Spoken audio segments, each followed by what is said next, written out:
Buenas tardes, soy Julia Díaz Calvarro, profesora de Derecho Financiero de la Universidad Carlos III de Madrid y voy a presentar algunas de las ideas de mi trabajo el IBI en las ciudades patrimonio ante los cambios en el mercado de la vivienda y el turismo. Muchísimas gracias a la organización del primer Congreso Internacional Fiscalidad de la Vivienda y del Alojamiento Turístico por aceptar mi trabajo. ¿Cuál es el objeto del trabajo? El objeto del trabajo es plantear el problema de la vivienda, como no puede ser de otra forma, ver cuáles son las causas y cuáles son las consecuencias de esta falta de accesibilidad a la vivienda por parte de una gran parte de la población. Y sí que es verdad que al final la conclusión es que hay un desajuste entre la oferta y la demanda, es decir, hay mucha solicitud de inmuebles, pero hay poca disponibilidad. Esto que es cierto, en general, sí que es verdad que dependiendo del municipio, puede tener sus matizaciones o incluso cuando hablamos de los municipios rurales, pues se da justo el efecto contrario. Hay viviendas vacías, pero no hay población que ocupe esas viviendas. Bueno, nosotros nos vamos a fijar en este trabajo en las ciudades patrimonio histórico de la humanidad. En las ciudades patrimonio histórico de la humanidad es verdad que lo que son los centros históricos, por una serie de razones, como por ser su accesibilidad, porque supone muchas obligaciones para los propietarios, porque no suele haber excesivos servicios o por el envejecimiento de la población, hay un peligro de degradación de los centros urbanos, de esos centros históricos. El reto o la finalidad es que haya un equilibrio entre la regeneración urbana y la recuperación de esos centros históricos y la actividad turística sostenible. Y para eso, pues nos preguntamos si puede ayudar la fiscalidad.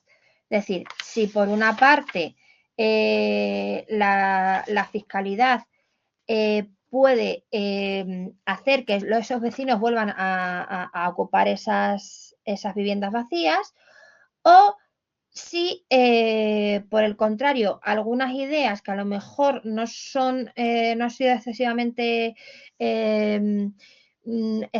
positivas para otras zonas, como pueden ser las viviendas turísticas, puede ser aquí una solución para que esos inmuebles no estén vacíos y no se degraden. Bueno, pues una vez dicho esto, tenemos que decir un poco algunas características de las ciudades patrimonio y su fiscalidad.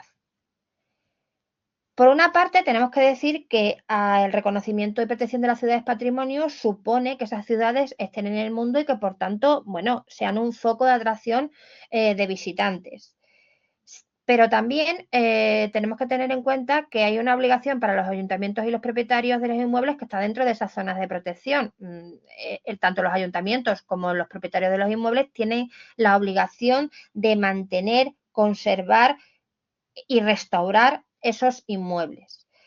Por tanto, podemos hablar tanto de pros como contras. Si hablamos de pros, podemos hablar de una actividad turística, de un desarrollo económico y podemos hablar incluso de la preservación de una riqueza histórica y cultural para generaciones futuras. Pero cuando hablamos de contras, pues podemos hablar de que ese turismo, si no es sostenible, puede generar procesos de gentrificación y turistificación, que hay un vaciamiento de esos centros históricos por falta de accesibilidad y de servicios, y también pues, por el aumento de la edad de los vecinos. Por tanto, bueno, vemos que hay una cierta problemática y una cierta singularidad. Si hablamos, por ejemplo, de los propietarios, vamos a ver, cuando estudiemos un poco más a fondo la fiscalidad, que hay distintos niveles de protección en función de la calificación del bien. ¿Esto qué supone? Que no sean iguales las obligaciones de los propietarios de los bienes inmuebles según la calificación del bien que tengan, que se les pueda aplicar o inaplicar una serie de incentivos fiscales y que puedan acceder o no a determinadas ayudas y subvenciones.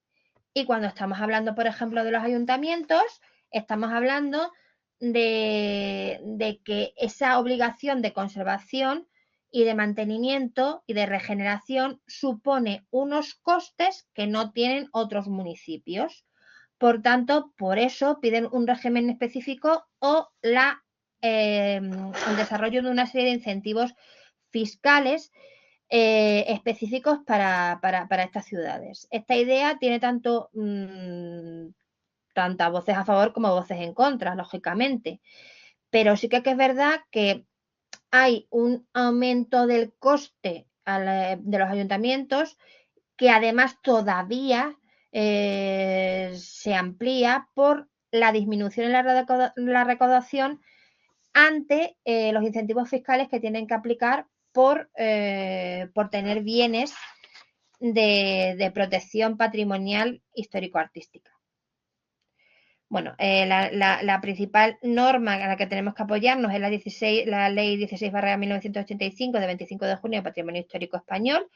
En esa ley se establecen una serie también de medidas tributarias y la norma de los principales tributos. Nosotros nos vamos a fijar sobre todo en el IBI, en el Impuesto de Bienes Inmuebles. Y el IBI tiene en el artículo 62 una exención rogada por la que están exentos de IBI pues aquellos bienes inmuebles que tienen un cierto nivel de protección. ¿Cuál es ese cierto nivel de protección? Pues en primer lugar que sean considerados o calificados como un bien de interés cultural y después se establecen que otros bienes que no tengan esa calificación de bien de interés cultural, si cumplen una serie de condiciones, sí que también se van a poder aplicar esta exención.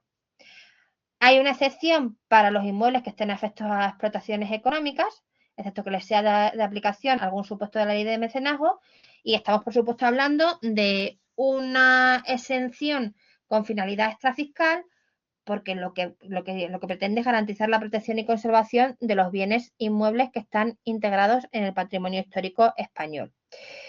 También tengo que decir que esta es una redacción, que la redacción de este artículo es bastante confusa, no está muy clara y que sí que es verdad que solamente por eso se le debería de dar hacer una revisión de la misma.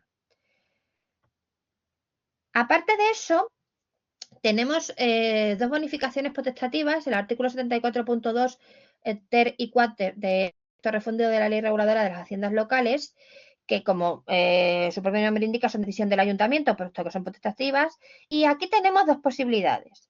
Por una parte, podríamos aplicar esta bonificación de hasta el 90% a aquellos bienes inmuebles excluidos de la exención del artículo 60 por estar afectos a actividades económicas. Y en el siguiente apartado tenemos la posibilidad de aplicar una bonificación potestativa a aquellos bienes inmuebles afectos a actividades económicas que el ayuntamiento competente declare de especial interés o de utilidad municipal. Esto de especial interés o de utilidad municipal es decisión del ayuntamiento. Por tanto, se podría considerar de especial interés o de utilidad municipal el desarrollo de actividades económicas relacionadas, por ejemplo, con el turismo, que al final reviertan en la protección y el mantenimiento de aquellos bienes inmuebles que están dentro de un conjunto histórico, pero que no tienen una calificación por la que se puedan aplicar la exención del artículo 62. Una vez dicho esto, ¿qué soluciones y propuestas se podrían plantear? Bueno, pues cuando nos preguntamos si las ciudades patrimonio tendrían que tener un régimen fiscal diferenciado, pues no sé si un régimen fiscal diferenciado, pero pues sí que habría que reconocer su singularidad y desde luego habría que arbitrar algún tipo de medida para que se compensase ese aumento del coste que supone el mantenimiento de ese patrimonio para que todos los disfrutemos y para que también esté preservado para las generaciones futuras, como he comentado antes. O también compensar esa reducción de recaudación que suponen los incentivos fiscales, porque es que además los incentivos fiscales pues precisamente sirven para que los propietarios no abandonen esas viviendas, no dejen esos inmuebles pues al desgaste de los tiempos. Respecto a otro de las soluciones, en el artículo 73 del texto refundido, que no lo he comentado, se podría modificar el tenor literal para ampliar esa bonificación por obras cuando esas obras se tengan que realizar en bienes que están dentro de zonas con un nivel de protección patrimonial. Por supuesto, habría que intentar incentivar, que viene muy relacionado con lo que he dicho antes del régimen fiscal, que los ayuntamientos incluyesen en sus ordenanzas fiscales las bonificaciones potestativas del artículo 74.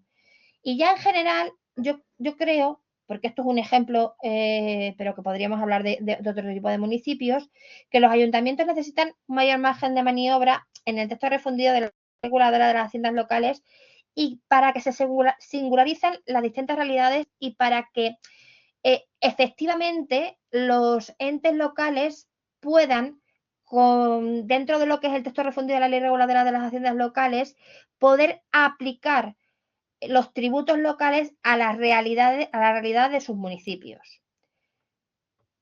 Espero que les haya interesado mucho y que esto sirva pues, para que se lean mi trabajo. Muchísimas gracias.